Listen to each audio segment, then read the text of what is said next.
Assalamualaikum warahmatullahi wabarakatuh. Bismillah walhamdulillah. Wassalatu wassalamu ala rasulillah wa ala alihi wa ashabihi wa mawala ma ba'du. Teman-teman sekalian dimanapun berada, syukur alhamdulillah pagi ini kita bisa melanjutkan ta'lim, belajar murajaah kitab Ta'limul Muta'alim. Sebelumnya mari sama-sama kita buka dulu dengan bacaan suratul Fatihah. Semoga kita semuanya, keluarga kita, saudara-saudara kita, tetangga kita diberikan kemudahan oleh Allah Subhanahu wa taala, dilindungi dari pandemi, dimudahkan rezekinya, dilimpahkan, diberkahkan rezekinya, dan semuanya dalam lindungan Allah Subhanahu wa taala. Dan kita semuanya yang sedang belajar, yang sedang mengikuti pembelajaran ta'lim ini, semoga diridhoi oleh Allah Subhanahu wa taala. Amin ya rabbal alamin. Ila hadratin Nabil Mustafa Muhammadin sallallahu alaihi wasallam wa ala alihi wa ashabihi ajmain. Wa ila arwah khulafa'ir rasyidin wa a'immatil arba'atil mujtahidin. Wa ila jami'il awliya illa mimasyariqil ardi wa maghariba fil bari wal bahr. Khususan Sultanul Auliya Syekh Abdul Qadir Al-Jilani wa ila hadrati Hujjatul Islam Syekh Abu Hamid bin Muhammad Al-Ghazali wa ila ruhi Abu Hasan Asy-Syadili wa ila hadrati ruhi abaina wa abaikum wa khususan muassis Jam'iyati Nahdlatul Ulama, khususan Hadratus Syashim Asy'ari wasairina ulama'in nahdah wa muallif kitab Ta'limul Muta'alim. Sa'ulillah walahumul Fatihah. A'udzubillahi minasyaitonir rajim. Bismillahirrahmanirrahim. Alhamdulillahi rabbil alamin. Arrahmanir rahim. Maliki yaumiddin. Iyyaka na'budu wa iyyaka nasta'in. Ihdinas siratal mustaqim. Siratal ladzina an'amta 'alaihim ghairil maghdubi 'alaihim waladdallin. Amin. Bismillahirrahmanirrahim. Halaman 19. Wa min ta'dhimil ilmi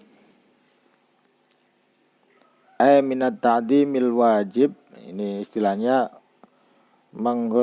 memuliakan ilmu. Ini yang bagian sebuah keharusan atau bisa dikatakan wajib. Nah, diantaranya kemarin juga, ini masih lanjutannya. Kalau kemarin itu diantaranya nata kitab, Quran di paling atas, tafsir di bawahnya, hadis di bawahnya, yang lain-lain baru diurutkan di bawahnya. Tapi kalau bentuknya kayak perpustakaan, miring-miring itu naruh bukunya, saya kira itu tidak masalah. Dan bahkan juga tidak boleh naruh sesuatu di atas kitab, kecuali tidak dalam rangka merendahkan ilmu. Nah, jadi kalaupun terpaksa, jangan sampai ada niat merendahkan ilmu. Nah, tapi diusahakan jangan sampai. Kalau masih ada tempat yang lain, jangankan naruh sesuatu, naruh tinta pun itu ada ulama yang menegur, yang melarangnya. Wa min ta'dhimi, dan bagian dari memuliakan ilmu. Minat ta'dhimil wajib, bagian dari memuliakan yang sebuah keharusan. Ayu jawida, iku yang tau bagusake. Ya, untuk apa ya? Bagusake itu apa bahasa Indonesianya? Untuk membuat indah, untuk membuat baik.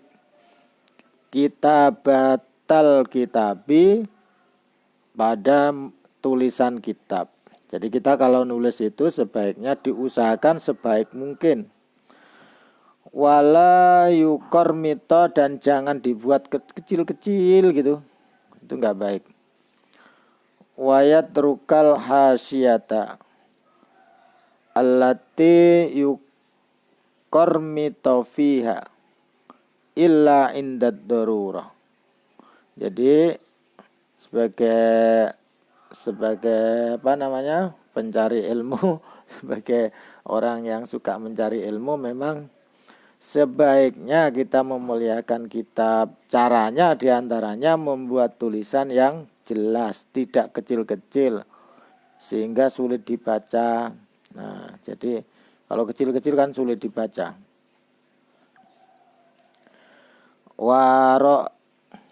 Waro'a, dan tahu siapa Abu Hanifah. Kitabatan. Waro'a, dan melihat Abu Hanifah, siapa Abu Hanifah, katiban, pada santri yang nulis, yukor mito, dengan dikecilkan, fi kitabati, dalam tulisannya. Fakola, maka menasihati siapa Abu Hanifah, Abu Hanifah. Fakola, Abu Hanifah, la tukor mito, jangan buat kecil tulisannya, jo cilik-cilik, khotoka, apa tulisanmu, li annaka, karena sesungguhnya kalian, sesungguhnya Anda, in ista, seandainya kamu itu usianya panjang, tandumu, maka bakal kecewa. Wa in muta, dan kalaupun umur Anda pendek. Ini tambahin bilang umur itu ya harus sama menerjemah kitab itu ya sebaiknya memang punya seni kata ya. Kalau hanya dimaknai letterleknya, in ista lamun urip siro, in ista kalaupun hidup Anda, in muta kalau Anda mati. Nah, jadi nggak enak didengarnya itu. Tapi kalau ditambahin in ista, kalau usia Anda panjang, tandumu itu bakal kecewa. Wa in mutta, dan seandainya umurnya pendek, tus tamu, itu bakal dimaki. Maksudnya apa? Kalau kita tulisannya itu kecil-kecil saat belajar, buat catatan, itu nanti kalau kita tua mau murojaah, kita kecewa. Kenapa? Karena ternyata tulisannya sudah tidak bisa dibaca. Mata kita yang sudah tua tidak mampu membaca tulisan yang kecil. Nah, kalaupun usia kita pendek, ya naudzubillah, semoga semuanya usianya panjang. Bagi seorang pelajar yang usianya pendek dan tulisannya kecil-kecil, nanti khawatir kitabnya dipakai yang lain dan kelihatan seperti coretan-coretan yang tidak jelas. Kenapa? Karena terlalu kecil dan tidak bisa dibaca. Yakni idza syikhta, kalau sudah tua, syekhun, wa dha'afa basaruka, dan lemah pandangan mata Anda, nadimta, maka bakal kuciwo, bakal gelo, bakal kecewa, ala dzalikal fi'li, pada pekerjaan yang tidak maksimal. Jadi waktu ngaji nggak maksimal nulisnya kecil-kecil. Jadi setelah tua tidak bisa dibaca lagi. Wahuki, ya begitu juga kalau meninggal bisa dalam tanda kutip bisa dimaki orang yang membaca, yang menemukan kitab itu. Jadi kitab seolah-olah sudah ada maknanya, tulisannya, tapi ternyata enggak bisa dibaca. Wa hukiya ani Syekhil Imam Majduddin. Wa hukiya, dan diceritakan,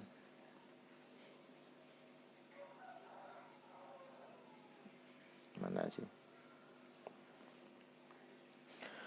Wa hukiya ani Syekhil Imam Majduddin, asra asirru hukiya rahimallahu annahu qala ma qaramtina nadimna.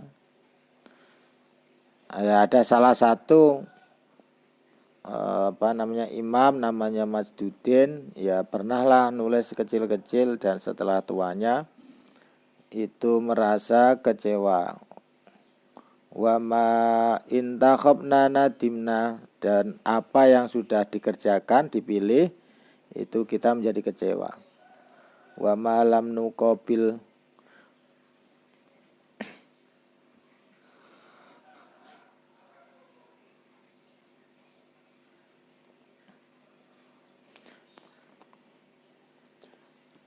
wa ma lam nuqabil ay alkitabal ladzi lam nuqabilahu ma'a kitabin akhar sahihun nadimna. Dan adapun kitab untuk berbanding yang belum kita lakukan cross check, maka kita akan kecewa. Nadimna li'anna dil asya mudirratun, karena sesuatu yang kita tulis bisa jadi itu membahayakan. Kenapa? Limuto alatina, untuk pembelajaran kita. Jadi kalau tulisannya nggak jelas, dikhawatirkan nanti malah salah baca. Jadi maknanya beda. Kalau makna beda jadi salah. Salah itu berbahaya. Kenapa? Karena ini agama. Maka kalau kita ngelihat kitabnya Hadratus Hasyim Asy'ari di dalam kitab Adabul Alim wal Muta'alim, itu diterangkan bahwa adabnya seorang muta'alim, orang yang belajar itu sebaiknya memang belajar dari orang yang betul tahu agama, tidak belajar ngambil dari kirtos, lembaran kertas yang tanpa guru. Nah, ya baca sendiri tetap ya boleh, tapi nanti di cross checkkan dengan gurunya. Kayak kuliah itu nulis sendiri nggak apa-apa, disusun makalahnya lalu dipresentasikan di hadapan dosennya. Nah, dosennya ini ya harus punya kapasitas keilmuan sesuai dengan ilmu yang diajarkannya, sehingga tidak dianggap belajar dari kertas yang diam. Karena kalau agama ya harus belajar dari orang yang tahu agama. Nah, itu pesannya Hadratus Hasyim Asy'ari. Wayam bagi, dan sebaiknya ayakuna itu yen to ono apa taktiul kitabi itu putus-putusannya, sambung-sambungannya tulisan astagfirullahaladzim. Takti alkitabi, potongan kitab, murabbaan itu kotak. Ini zaman dulu ya, jangan dianggap dulu itu kitab sudah seperti ini. Jadi bentuknya sudah kotak semuanya. Nah, tentu kan diwacanakan dulu. Kitab itu sebaiknya bulat atau kotak atau segitiga. Nah, ini Imam Abu Hanifah mengatakan kitab itu sebaiknya bentuknya kotak. Nah, ini juga wacana dulu sebelum menjadi pandangan yang kemudian diterima oleh publik. Jadi termasuk mansanna sunnatan hasanatan. Barang siapa yang membuat tradisi baik dan diikuti oleh penerusnya, maka termasuk mendapatkan kebaikan. Nah, jadi Imam Abu Hanifah mengusulkan sebaiknya atau memperkuatlah. Sebaiknya kalaupun tidak mengusulkan, ya setidaknya memperkuat agar kitab itu berbentuk kotak. Kenapa? Karena biar fa innahu takti wa bi Hanifah rahimallahu ta'ala wa huwa aisaru ila raf'il wal wad'i wal mutolaati. Kalau potongan kitabnya itu kotak, Menurut Abu Hanifah menjadi lebih mudah. Apanya? Bawanya, naruhnya, bukanya itu lebih enak. Tapi kalau kitab ini bentuknya segitiga atau segi atau bulat, nanti susah bukanya.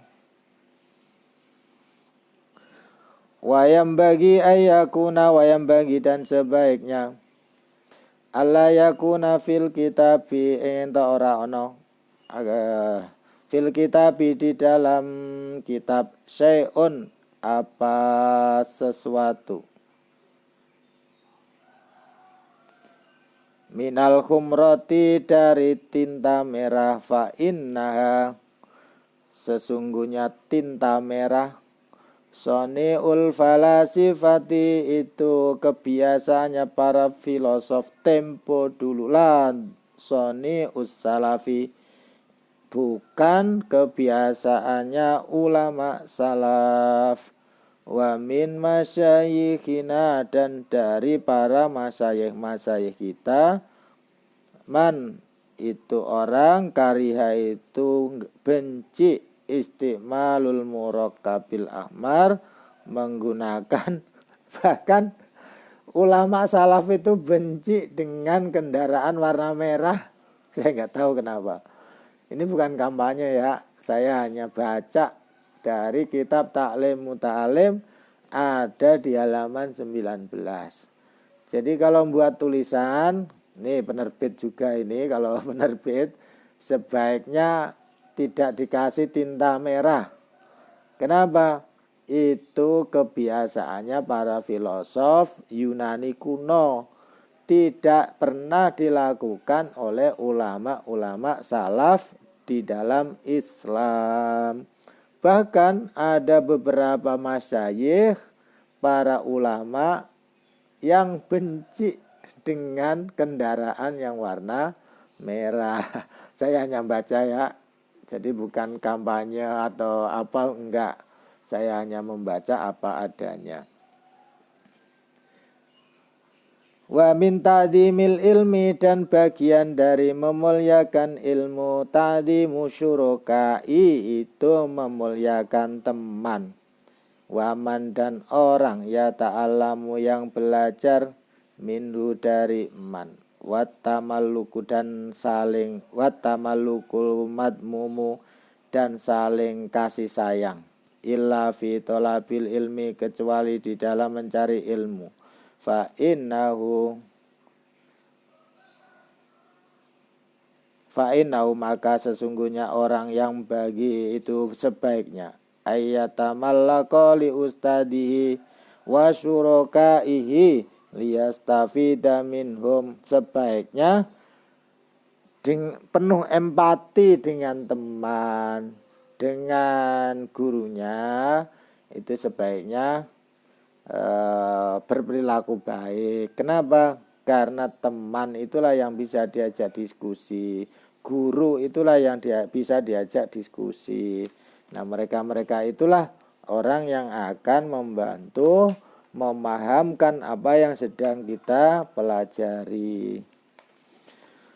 Wayam bagi dan sebaiknya li talibil ilmi bagi orang yang mencari ilmu ayyastami'a ilma untuk mendengarkan al-ima pada ilmu wal hikmata dan nasihat baik bita'zimi dengan menghormati memuliakan wal hurmati dan maksudnya betul-betul memuliakan wa in sami'a senajan walaupun telah mendengar mas'alatan pada tema tersebut wahidatan sudah pernah mendengarlah wa kalimatan wahidatan dan betul-betul pernah melihat alfa marotin 1000 kali.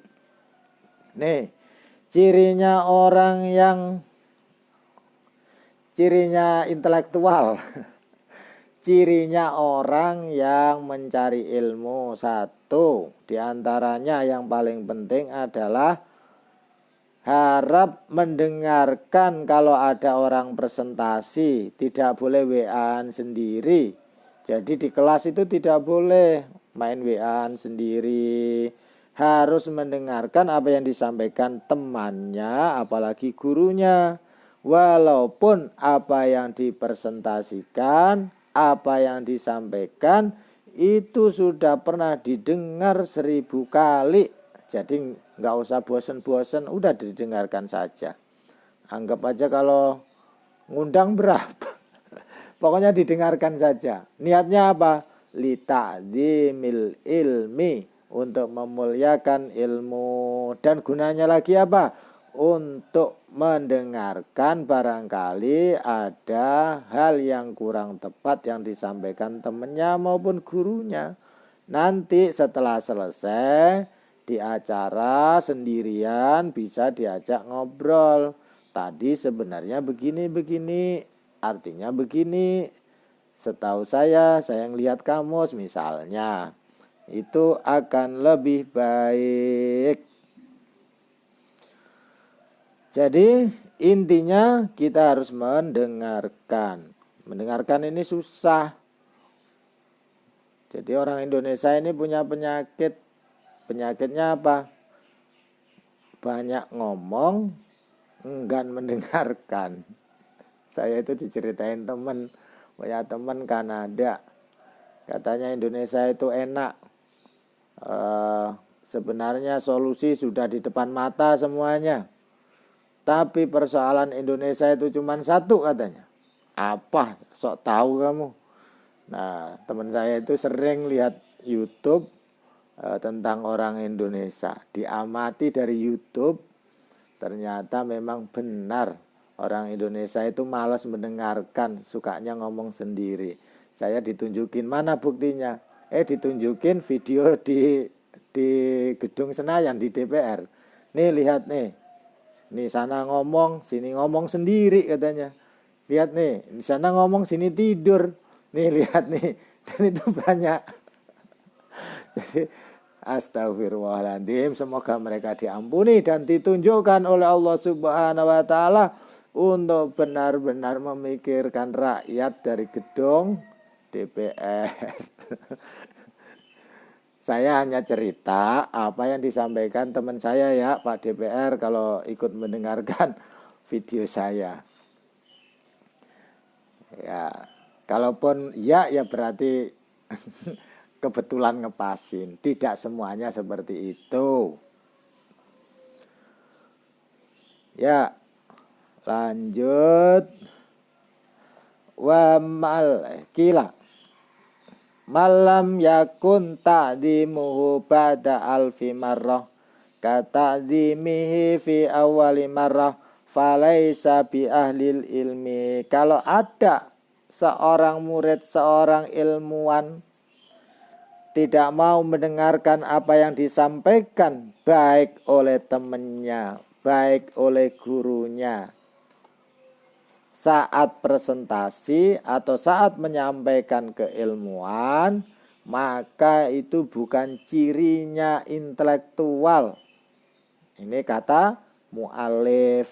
Kalau ada mahasiswa, kalau ada santri, kalau ada guru sekalipun, ketika muridnya presentasi dia enak sendiri, enggak mendengarkan yang lain, enggak mau mendengarkan.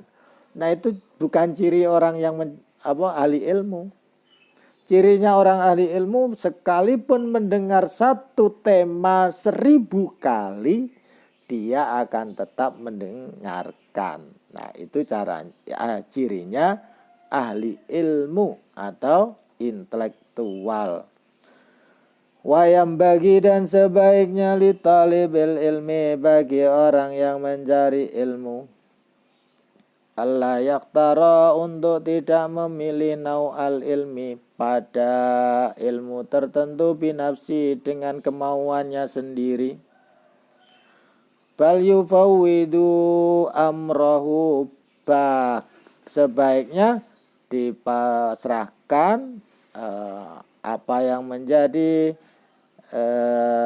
perkaranya ilal ustadi, pada gurunya. Fa innal ustadza, maka sesungguhnya Pak Ustadz, Pak Guru, Pak Kiai, hasola itu tahu, lahu hasola itu hasil, mengerti, memahami, lahu kepada murid atau talibil ilmi, at-tajarruba apa yang sebaiknya dikerjakan, praktek, fidzalika di dalam persoalannya, wa arafa dan memahami ma pada persoalan yang bagi yang seharusnya likuli akhatin setiap muridnya, wa mayaliku yang patut bitobiatihi sesuai karakternya. Jadi ini saya bacakan, kalau saya membolehkanlah murid itu untuk memilih jurusan apa, kitab apa yang ingin dikaji. Tapi kalau ngikutin kitab taklim muta'alim ini, mungkin bayangannya memang ya saat menulis itu belum banyak jurusan dulu, jadi kita maklumi saja. Nah, tapi bagi saya bolehkanlah murid itu untuk menentukan pilihannya, jurusannya apa. Nah, tapi memang sebaiknya seorang murid itu konsultasi sama gurunya agar tahu, karena sedikit atau banyak guru itu mulai paham karakternya. Karena guru ini seringkali ketemu banyak orang, jadi ngelihat wajah itu kadang udah paham. Oh ya, ini karakternya begini, si B karakternya begini, si C karakternya begini. Anak ini kelihatannya periang padahal sedih, itu kadang tahu. Jadi wajahnya gembira padahal hatinya sedih. Nah, itu guru kadang tahu juga. Kenapa? Karena sudah sering tahu ngurus anak. Nah, karena seorang guru juga punya kewajiban nganggap muridnya itu seperti anak. Sama, yang namanya murid ya kayak nganggap gurunya itu bapak. Kenapa? Karena ada istilah abur ruh, yaitu abar ruh ad-diniyah, yaitu bapak ruhani. Dan itu di dalam pengertian kitab ini, abar ruh wa afdalul minal ab, yaitu lebih diutamakan daripada bapak jasad, katanya begitu. Nah, wakana dan ada asyikhu, siapa asyikhul imamul ajal al ustadz syekhul islam Burhanuddin al haq wal waddin hakiddin rahimahullahu ta'ala, nama panjang banget. Yaqulu kana talabatul ilmi fi zamanil awal yufawwiduna umurahum fit ta'allumi ila ustadihi. Jadi pengalamannya beliau ini saat belajar, ini al-alim al-alama, panjang sekali. Pengalamannya dalam belajar, beliau ini menyerahkan sepenuhnya mau diajarin apa oleh gurunya. Nah, tapi kan sekarang banyak jurusan yang mungkin lebih digemari. Nah, kenapa alasannya minta biar ustadznya saja yang nentukan nyuruh belajar apa? Wa kanu yasiluna ila maksudihim wa muradihim. Ini maksudnya sampai dia berhasil itu karena semuanya dipasrahkan kepada guru, dan guru itu memang tahu, insya Allah tahu lah, kalau enggak 100%, 90% tahu karakter muridnya dan kemampuannya di bidang apa. Wal ana yakhtaruna bi anfusihim, adapun era sekarang, wah ini ternyata sudah ngeritik era sekarang ini. Yakhtaruna itu memilih bi anfusihim dengan sendirinya, layak sulu maksudahum, maka banyak yang tidak berhasil, minal ilmi dari ilmu wal fikhi dan terutama ilmu agama. Ya ini sudah berbeda lah dengan zaman kita. Milih tetap boleh kalau menurut saya, karena biar nanti kecondongannya mungkin saling pertimbangan saja. Jadi tidak harus gurunya yang menentukan, tapi juga murid diberikan kebebasan untuk memilih Yang penting bukan milih main game. Ini milihnya main game, semalam suntuk. Kalau ditegur marah. Waduh, ini kapan bisa sampai tujuannya? Ini berat, kelas berat ini. Makanya sementara gurunya nggak bisa main game. Jadi alasannya muridnya itu pak gurunya suka marah main. Apa kalau kita main game kan karena dia tidak bisa. Sampai gitu. Ya nggak begitu juga. Nah, maka di sini harus dipahami bahwa guru itu memang tahu sebagian besar karakter para murid-muridnya. Wakana Yuki, dan ada Yuki itu menceritakan anna Muhammad bin Ismail, sungguhnya Muhammad bin Ismail al-Bukhari yang orang Bukhara, rahimallahu ta'ala, Imam Bukhari ya, rahimahullah ta'ala, karena bada'a itu memulai bi kitabis sholati dengan kitab sholat, ala Muhammad ibnil Hasan, belajar pada Muhammad bin Hasan, bitab'ihi wa talaba ilmil hadis, dengan dipilihkan oleh guru wa talaba ilmal hadis, dan dipilihkan juga ilmu hadis, fasara maka sukses.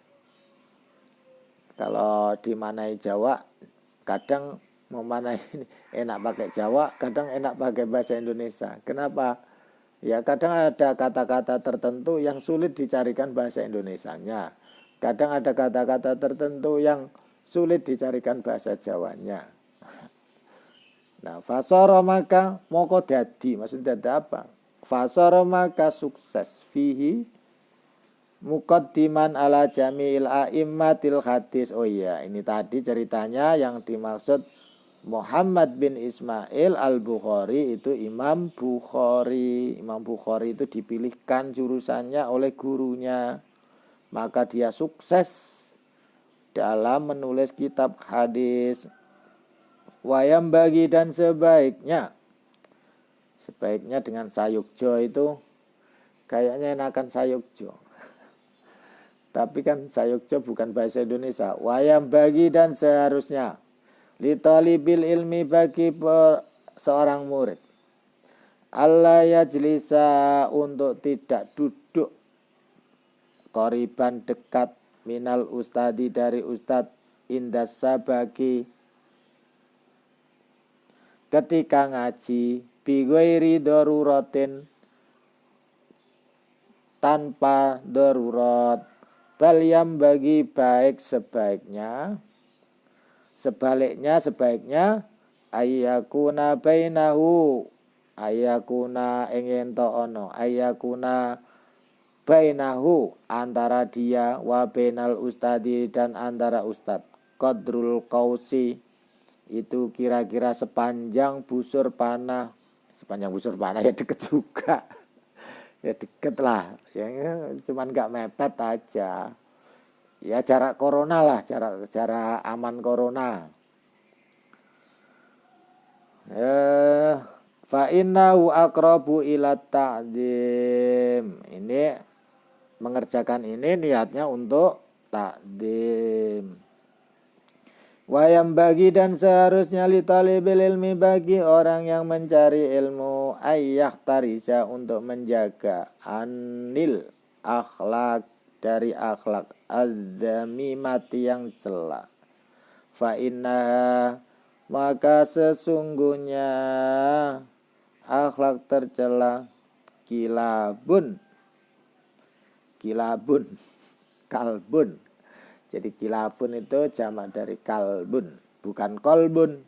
Kalau kolbun itu hati, kalau kalbun itu biasanya yang suruh jaga pagar. Hewan yang jaga pagar, security, anjing maksudnya. Maknawiyatun, secara maknawi. Waqad qala Rasulullah sallallahu alaihi wasallam, la tadkhulul malaikatu, itu enggak masuk Al malaikatu siapa malaikat baitan di rumah fihi yang ada suratun gambar au kalbun atau anjing.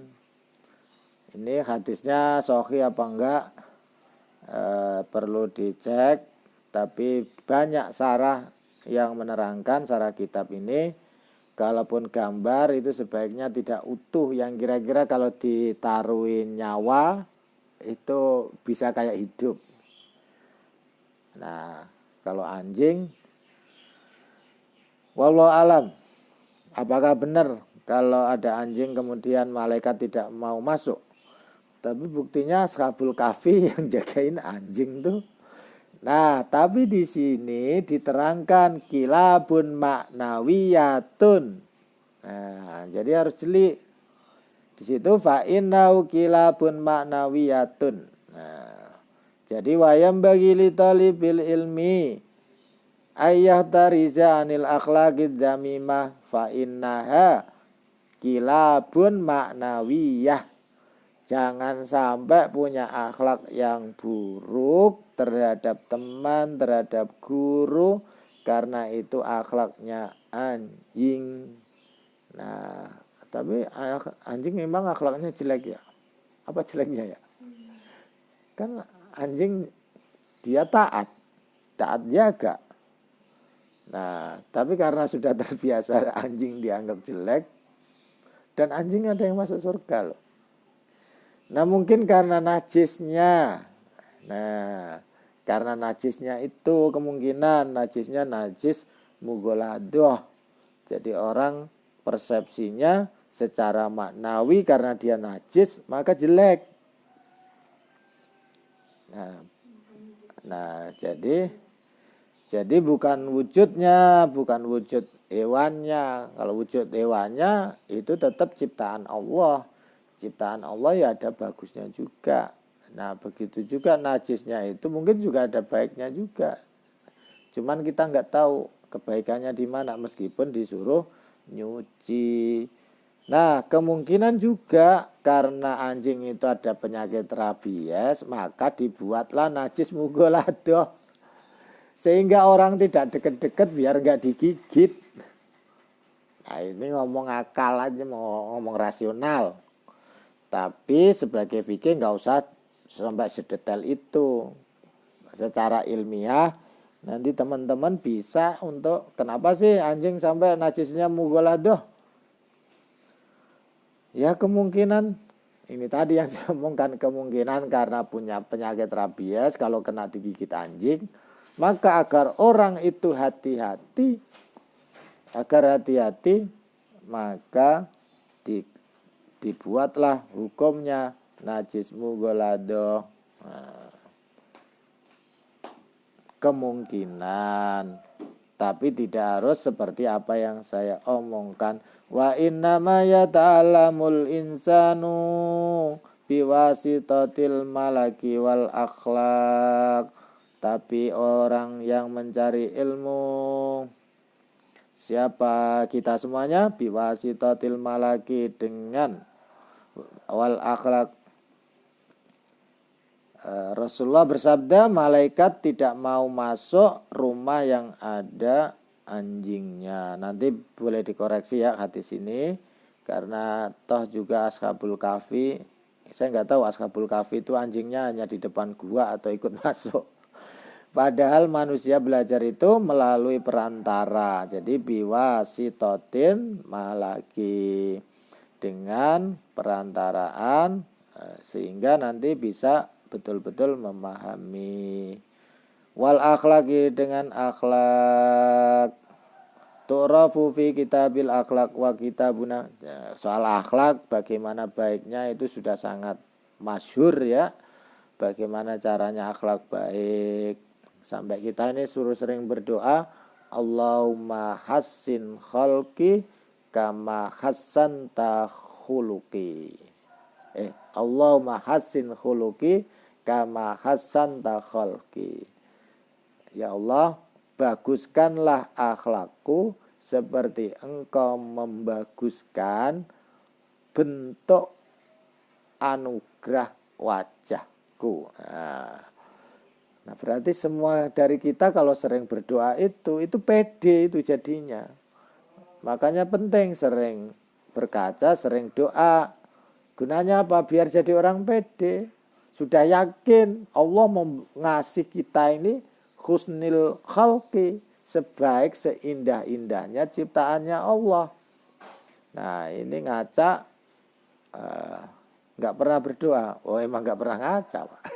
Nggak pernah mengaca tapi sering selfie. Nah, kalau mau selfie itu berdoa tuh, Allahumma hassin khuluqi kama hassanta khalqi. Nah, lihat foto juga gitu. Oh iya, foto saya begini ya. Allahumma hassin khuluqi kama hassanta khalqi. Nah, jadi biar pede lihat fotonya nih. Nah, nih wajah saya yang membuat kangen sendiri. Biwasitatil malaki fil kitabil akhlak wa kitabuna hadala yahtamilu bayanaha khususan anit takabburi. Nah, di sini di kitab ini sudah tidak menjelaskan bagaimana akhlak yang baik. Sudah bukan bab yang di sini, tapi di bab akhlak yang lain sudah banyak. Nanti bisa merujuk pada kitab-kitab akhlak, kitab tasawuf. Al ilmu kharbun lil fata al muta'ali kasaili kharbun lil makanil ali.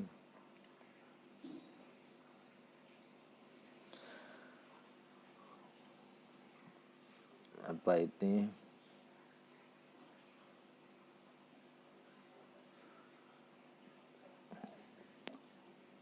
Jadi ini ada syair yang artinya ilmu itu musuh orang yang congkak atau yang sombong, sebagaimana banjir menjadi musuhnya dataran tinggi. Al ilmu, adapun ilmu, kharbun itu aslinya perang ya. Kemudian tapi dimanain perang kurang pas, dianggap musuh aja. Lil fata al muta'ali, lil fata bagi pemuda, al muta'ali yang mestinya kan al mutakabbiri ya.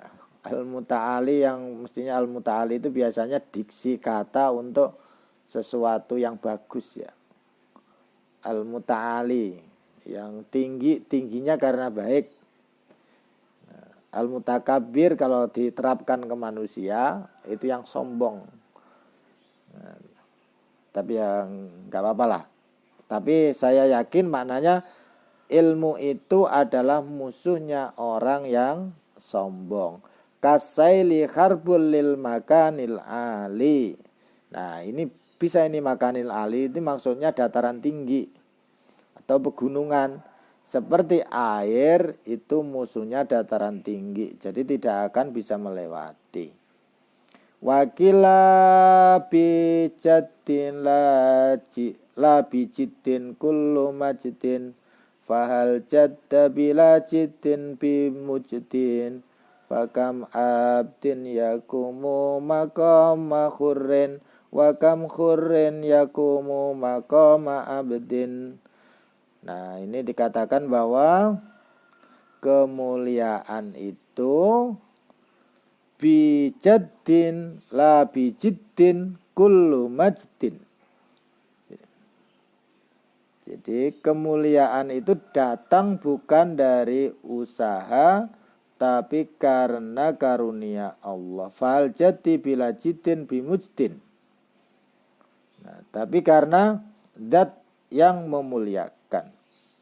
Banyak budak yang menempati tempat orang merdeka, fakam abdin yakumu maqama hurin. Banyak orang miskin, banyak karyawan yang bergaya bos. Tapi kalau sini artinya fakam abdin yakumu maqama hurin. Nanti jadi nggak pas kalau saya bilang karyawan berotak bos. Itu beda. Fakam abdin, tapi mirip kalau diterjemahkan kayak begitu boleh juga. Tapi maksud di sini tidak seperti itu. Fakam abdin yakumu maqama hurin. tidak sedikit seorang budak itu bisa menduduki kedudukannya orang merdeka. Wa kam hurin yakumu maqama abdin, dan tidak sedikit pula orang yang merdeka tapi perilakunya seperti budak, seperti karyawan. Bos tapi perilakunya kayak karyawan. Karyawan perilakunya tapi kayak bos. Tapi yang dimaksud di sini adalah kebebasan berpikir. Jadi tidak selamanya orang yang mungkin secara ekonomi, secara ekonomi, secara kedudukan dia lebih rendah, tapi cara berpikirnya ini al-hurun, bebas. Nah, bebas itu bukan berarti berperilaku bebas. Bebas berpikir itu ya, orang merdeka itu aslinya ya orang yang punya kemerdekaan berpikir. Nah, kepengen cerdas ya harus merdeka berpikirnya. Tapi juga ternyata banyak orang kaya atau bos, orang merdeka, tapi otak berpikirnya seperti karyawan, seperti budak. Kenapa? Ternyata memang harta itu menjadi orang yang punya sesuatu, anak abduman, orang itu menjadi budaknya sesuatu yang dimiliki. Jadi kalau kita punya contohnya begini, saya punya mobil, mau tidak mau harus jadi budaknya mobil, dicuci, dibersihkan. Nah, padahal mobil itu harta, mestinya lebih banyak ngenakkan saya daripada saya yang harus banyak merawatnya. Nah, ini kalaupun iya ya saling enakkan, saling itu. Nah, jadi tapi di sini maksudnya adalah kita ini memang perlu ya, penting berpikir yang merdeka. Karena kalimat la ilaha illallah itu sendiri adalah bagian dari memerdekakan teologi berpikir. Jadi tidak ada Tuhan yang berhak disembah, tidak ada seseorang yang berhak di apapun, la quwata illa billah, la ghaniya illallah. Jadi tidak ada kekayaan kecuali Allah yang ngasih. Nah, tapi meskipun juga kita punya etika dalam rangka atas mengerjakan perintahnya Allah Subhanahu wa taala. Jadi kalau ingin menjadi orang cerdas, maka di pikiran kita dikasih kemerdekaan untuk berpikir. Nah, disitulah ada sedikit kontradiksi antara pemberian kemerdekaan berpikir di dalam mencari ilmu dengan apa yang harus mengikuti pilihan guru, jurusannya pilihan guru. Nah, di situ makanya untuk win-win solution kan khairul umur awsatuha. Sebaik-baiknya persoalan itu yang diambil jalan tengahnya.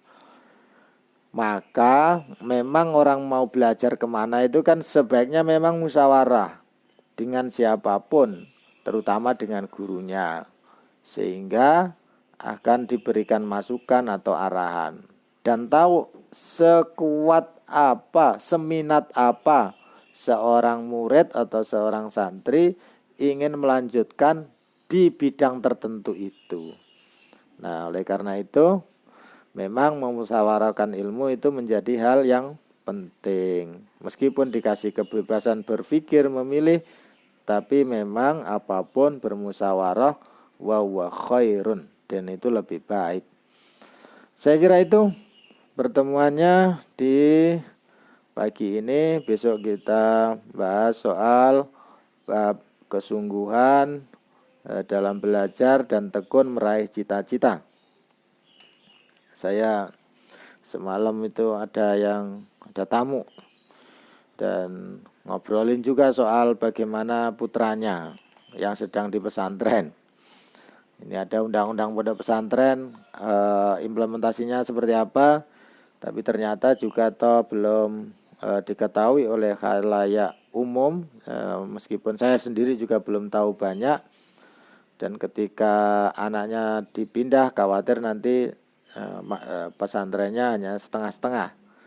Nah, ini semoga kita semuanya segera tercerahkan, pondok pesantren, kemudian madrasah diniyah, semoga segera betul-betul diakui oleh pemerintah, sehingga pondok pesantren punya wewenang menentukan atau melanjutkan intelektual keagamaan yang telah dibangun oleh ulama-ulama dari sejak zaman Islam masuk ke Indonesia sampai sebelum kemerdekaan. Banyak orang-orang Indonesia yang menjadi intelektual kelas internasional, dan setelah merdeka ini malah tidak banyak yang kelihatan.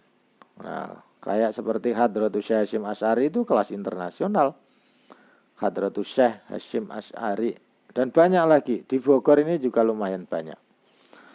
Saya kira itu.